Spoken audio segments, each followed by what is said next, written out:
Hey everyone, I'm off to a real estate photography job. This time it's a residential property.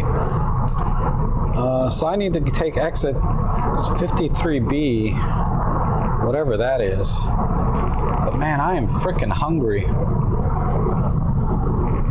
gonna have a problem. I always forget something. I forgot my light stands and umbrella.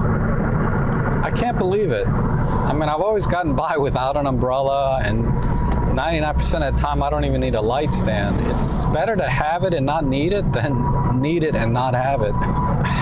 The map is telling me to take Westfield, but if I go up to the Chantilly, I can get some breakfast, because Westfield's, all they got is a Popeyes, and that doesn't even have a drive-through, and there's no breakfast. Well, let's just hope there's something on the way. Otherwise, I'm gonna have to eat a power bar or something. Sometimes you just can't trust the GPS. It should know that I'm hungry and want like a route to pick up food quickly as possible. Well, you know, Old Lee Highway should have something. It should. If it doesn't, oh man, I really don't want to eat a power bar. Yeah, this is not looking good. When I start seeing like single lane highways and trees, there ain't gonna be no McDonald's or Wendy's or nothing that I can grab something. There's a group of restaurants about 2.3 miles this way, so it's gonna delay me 5 minutes. That way, 5 minutes back, that puts me 10 minutes, and then 10 minutes to eat and get there 5 minutes early. It's a little tight, but I'm gonna try it.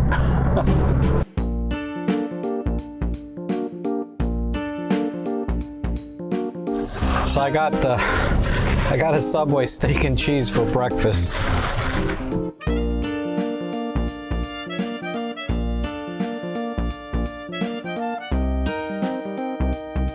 Made it to the site right on time, and it's actually this. Probably be a little bit easier than I was expecting, because there's no furniture, and also gives me an opportunity to just vlog a little bit. So I'm going to keep the gear simple. Since the ceilings aren't super high except in this one area, I think I can get away with no light stand. So I just have my tripod with you know, my gear head. And I've been meaning to swap this tripod out with a new Manfrotto that I got, but I just haven't done it. I mean, this one is smaller and lighter, but it's not quite as steady, right? There's a little bit of flex to it, which, you know, when you're bracketing shots, especially residential property, the floors can move sometimes when you walk around, or you know, they're just not as solid as like commercial properties I normally do. But I guess this is about the right height. I always like to kind of go about halfway between the floor and the ceiling. And today I'm going to be using the Panasonic 7-14. And it looks good. And I have my custom settings set. The first one I have set for, looks like just my bracketed HDR shot. Then the second one will be for my flash shots. And then the last one is just, again, a bracketed shot for outdoors. Because a lot of times I hold it up over my head and it's moving. So I bracket, you know, like plus or minus a third or something EV.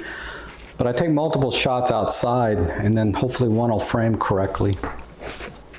So what I'm going to do is I'm just going to level the tripod using the level meters. It doesn't have to be perfect. And make sure my legs are all extended out. All right. That way, when I go from room to room, my adjustments will be minimal. And then I didn't show you the rest of the gear yet. Let me get into that. So here I have, I need to mount this. I don't know if I should vlog while I'm doing this because I only have an hour and a half to do this property. But I'm gonna go ahead and mount my, my V1 here. This is a Flashpoint brand, but it's a Godox V1, and that's gonna act as the radio trigger for my 8200. And I'm gonna switch flash heads to this one instead. This spreads the light a little more evenly. Power up. Channel 2, Group B. Let's make sure I have the, so I'm on channel 2, Group B is on manual. So that's good. All right. And I brought a TT350 with me, just in case I want to pop a little light in a smaller area, like in a corner. If I need this, I'll show you. If I don't need it, then, but I'm just going to keep this in my back pocket. Okay, let's do a test flash. Ow, ow. All right, let's do the money shot, the kitchen, right? So actually I need to hide all my stuff out of the frame. And I'll just put this in a cabinet down here. Okay. All right, so for the kitchen, I'm gonna do, you know, front and center, then 2 3/4, and then maybe one coming out this way. So almost a full 360 around. All right, and I'm gonna focus on the counter because that's about 1/3 of the way in. Just level this a tiny bit. Like I was saying, the adjustments are small.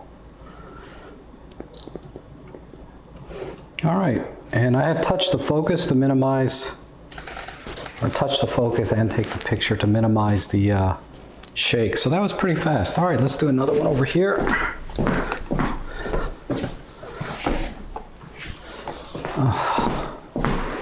I'm an idiot, I forgot to pop my flash.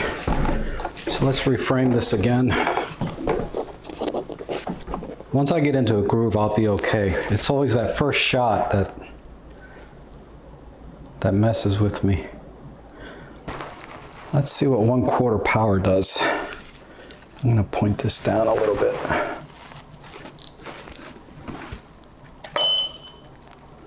Okay, I need more. So B, let's crank this up to,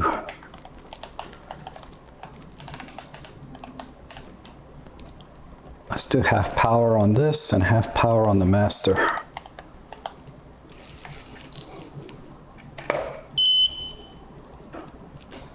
Okay, good. We'll do one more at full power. Channel B. All right, that's a good exposure. So it looks like, so I'm just trying to get a feel for the lighting in the room, how much flash power I'm gonna need. Luckily, you know, these two combined did enough. Now I'm just gonna do the other corners and we're good.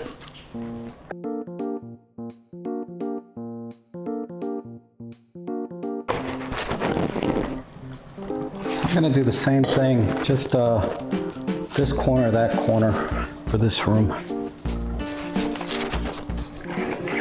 I made a strap for this flash. I don't know why I'm not using it. So this is a little larger area. I'm gonna have to put my flash in the kitchen over there and do one shot, and then I'm gonna have to merge it with the rest here because this flash is not gonna light both rooms. This is where I need a light stand that I forgot. So I'm gonna put this on top of the refrigerator.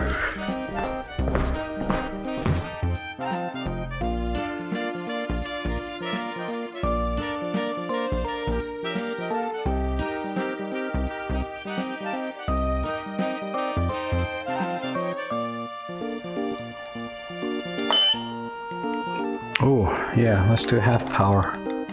Definitely underestimating. Okay, good.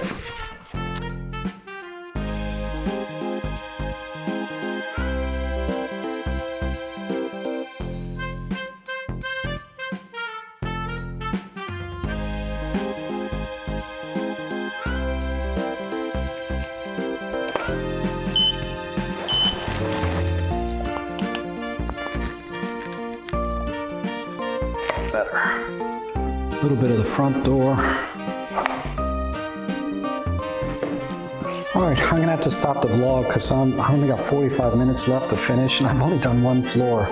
So I'll come back at the end and give a summary, but I think you kind of got the idea. Okay, wow, that took me just under 2 hours to finish, and I think I'll just get one more exterior shot of the front because I wasn't really happy with the first one.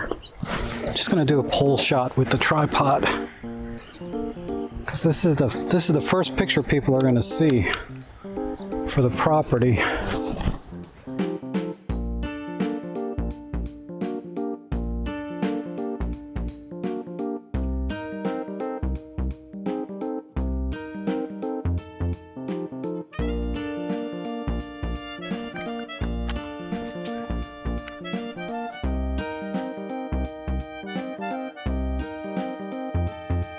So as many of you know who follow my channel, it's been a while since I've had a real estate photography job. And needless to say, I'm a little bit rusty. I mean, I made a few mistakes. Really, the biggest one being that job took too long. It took me nearly 2 hours to shoot that property, and it should have only taken an hour, hour and 15 minutes tops. The other thing is I did make a lot of technical mistakes. One would be, my shutter speeds were too slow, and it caused problems with my ambient light and white balance settings. Because I was kind of exposing for the scene the way I kind of thought would be correct versus applying very specific techniques when you plan on blending images back together in post-processing. Now, I was able to fix most of that and, in post-processing, and the client was very happy with the images, but, I know I could have done better. Anyway, that's real life in the real adventures of Rob Trek. I appreciate you guys watching, and if you like these kind of videos, consider subscribing, hit the like button, and if you can support the channel with the links below. But either way, I appreciate you guys watching, and hopefully we'll see you again soon.